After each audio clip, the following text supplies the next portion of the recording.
We have worked closely with our governments during these preparations, and we are confident that much can be accomplished if NGOs and governments work well. It is necessary that this happens because finally it is the children that matter. In this case, we are talking of our children who are the future of our countries. Our actions of today will determine the future for these children. Innocent children are being used and injured for the rest of their lives by commercial interests of immoral and ruthless people. Let that be said again and again. All children, everywhere on this planet, have a right to be treated as human beings with individual human rights.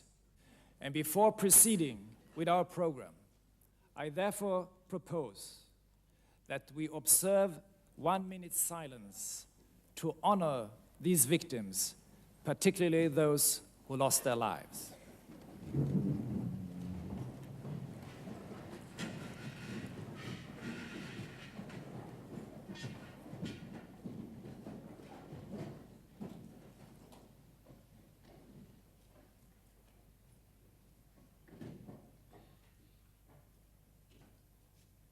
The world community must ensure that children everywhere enjoy their fundamental rights, free and secure from all forms of commercial sexual exploitation.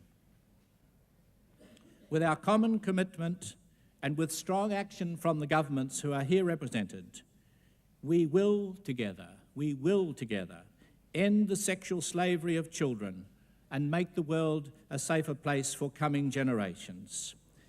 It is a terrible evil that the commercial sexual abuse of children occurs at all anywhere. It would be an even greater evil if we who are here had the opportunity to end it and we failed to do so. The world have become common knowledge. But our main focus in those first... Public information campaigns, increased media coverage, more sophisticated monitoring and sharing of information, educating children about the problem from an early age, and that should take place at home and in schools. Public exposure of perpetrators, all of this is needed. Education is particularly important. We must emphasize prevention. Community-based early warning and support systems are needed so that children are not abused and do not fall between the cracks, and families are less likely to be tricked or to sell their children into prostitution.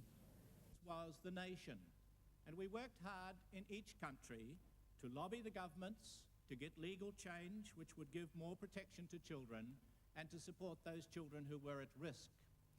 And we recognise all of the things that have happened as a result of that, the laws of extraterritoriality which have come into many countries. But then we began to work more closely with some international agencies